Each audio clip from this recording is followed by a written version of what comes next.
जब श्री राम अयोध्या में राज्य करने लगे तब एक दिन समस्त ऋषि मुनि श्री रघुनाथ जी का अभिनंदन करने के लिए अयोध्यापुरी में आए। श्री रामचंद्र जी ने उन सबका यथोचित सत्कार किया। वार्तालाप करते हुए अगस्त्य मुनि कहने लगे, युद्ध में आपने जो रावण का संहार किया वो कोई बड़ी बात नहीं है, परंतु द्वंद्व युद्ध में लक्ष्मण के द्वारा इंद्रजित का वध सबसे अधिक आश्चर्य की बात है। यह मायावी राक्षस युद्ध में सब प्राणियों के लिए अवध्य था। उनकी बात सुनकर रामचंद्र जी को बड़ा आश्चर्य हुआ। वे बोले, मुनिव, रावण और कुंभकर्ण भी तो महान पराक्रमी थे, फिर आप केवल इंद्रजित मेघनाद की ही इतनी प्रशंसा क्यों करते हैं? महोदर, प्रहस्त, विरूपाक्ष भी कम वीर न थे। इस पर अगस्त्य मुनि बोले, इस प्रश्न का उत्तर देने से पहले मैं तुम्हें रावण के जन्म, वर प्राप्ति आदि का विवरण सुनाता हूँ। ब्रह्मा जी के पुलस्त्य नामक पुत्र हुए थे जो उन्हीं के समान तेजस्वी और गुणवान थे। एक बार वे महगिरी पर तपस्या करने गए। वह स्थान अत्यंत रमणीक था, इसलिए ऋषियों, नागों, राजर्षियों आदि की कन्याएं वहां क्रीड़ा करने आ जाती थीं। इससे उनकी तपस्या में विघ्न पड़ता था।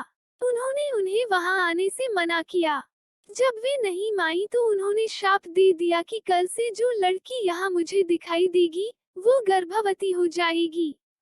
शेष सब कन्याओं ने तो वहां आना बंद कर दिया, परंतु राजर्षि तृणबिंदु की कन्या शाप की बात से अनजान होने के कारण उस आश्रम में आ गई और महर्षि की दृष्टि पड़ते ही गर्भवती हो गई। जब तृणबिंदु को ये बात मालूम हुई तो उन्होंने अपने कन्या को पत्नी के रूप में महर्षि को अर्पित कर दिया। इस प्रकार विश्रवा का जन्म हुआ जो अपने पिता के समान विद्विद और धर्मात्मा हुआ। महामुनि भरद्वाज ने अपनी कन्या का विवाह विश्रवा से कर दिया। उनके वैश्रवण नामक पुत्र हुआ। वह भी धर्मात्मा और विद्वान था। उसने भारी तपस्या करके ब्रह्मा जी को प्रसन्न किया और यम, इंद्र तथा वरुण के सदृश लोकपाल का पद पाया। फिर उसने त्रिकूट पर्वत पर बसी लंका को अपना निवास स्थान बनाया और राक्षसों पर राज्य करने लगा। श्री राम ने आश्चर्य से पूछा, तो क्या कुबेर और रावण से भी पहले लंका में मांसभक्षी राक्षस रहते थे? फिर उनका पूर्वज कौन था?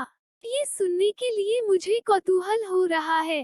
तब अगस्त्य जी बोले, पूर्व काल में ब्रह्मा जी ने अनेक जल जंतु बनाए और उनसे समुद्र के जल की रक्षा करने के लिए कहा। तब उन जंतुओं में से कुछ बोले कि हम इसका रक्षण रक्षा करेंगे और कुछ ने कहा कि हम इसका यक्षण पूजा करेंगे। इस पर ब्रह्मा जी ने कहा कि जो रक्षण करेगा वह राक्षस कहलाएगा और जो यक्षण करेगा वह यक्ष कहलाएगा। इस प्रकार वे दो जातियों में बंट गए। राक्षसों में हेति और प्रति दो भाई थे। प्रहेति तपस्या करने चला गया, परंतु हेति ने भया से विवाह किया जिससे उसके विद्युतकेश नामक पुत्र उत्पन्न हुआ। विद्युतकेश के सुकेश नामक पराक्रमी पुत्र हुआ। सुकेश के माल्यवान, सुमाली और माली नामक तीन पुत्र हुए। तीनों ने ब्रह्मा जी की तपस्या करके यह वरदान प्राप्त कर लिए कि हम लोगों का प्रेम अटूट हो और हमें कोई पराजित न कर सके। वर पाकर वे निर्भय हो गए और सुरों, असुरों को सताने लगे। उन्होंने विश्वकर्मा से एक अत्यंत सुंदर नगर बनाने के लिए कहा। इस पर विश्वकर्मा ने उन्हें लंकापुरी का पता बताकर भेज दिया। वहां वे बड़े आनंद के साथ रहने लगे। माल्यवान के वज्रमुष्टि, विरूपाक्ष, दुर्मुख, सुप्ताघ्न, यज्ञकोप, मत और उन्मत्त नामक 7 पुत्र हुए। सुमाली के प्रहस्त्र, अकंपन, विकट, कालिकामुख, धूम्राक्ष, दंड, सुपार्श्व, सहनादि, प्रधस एवं भारकर्ण नाम के 10 पुत्र हुए। माली के अनल, अनिल, हर और संपाति नामक 4 पुत्र हुए। ये सब बलवान और दुष्ट प्रकृति होने के कारण ऋषि मुनियों को कष्ट दिया करते थे। उनके कष्टों से दुखी होकर ऋषि मुनिगण जब भगवान विष्णु की शरण में गए तो उन्होंने आश्वासन दिया कि हे ऋषियों, मैं इन दुष्टों का अवश्य ही नाश करूंगा। जब राक्षसों को विष्णु के इस आश्वासन की सूचना मिली तो वे सब मंत्रणा करके संगठित हो माली के सेनापतित्व में इंद्रलोक पर आक्रमण करने के लिए चल पड़े। समाचार पाकर भगवान विष्णु ने अपने अस्त्र शस्त्र संभाले और राक्षसों का संहार करने लगे। सेनापति माली सहित बहुत से राक्षस मारे गए और शेष लंका की ओर भाग गए। जब भागते हुए राक्षसों का भी नारायण संहार करने लगे तो माल्यवान क्रुद्ध होकर युद्ध भूमि में लौट पड़ा। भगवान विष्णु के हाथों अंत में वह भी काल का ग्रास बना।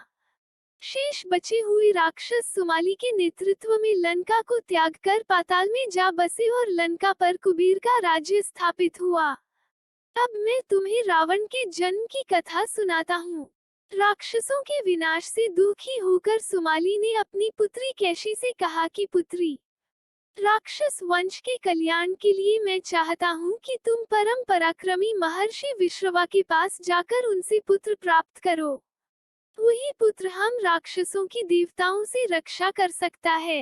वीडियो पसंद आया हो गई लाइक करें, शेयर कमेंट करें और चैनल को सब्सक्राइब करें। धन्यवाद।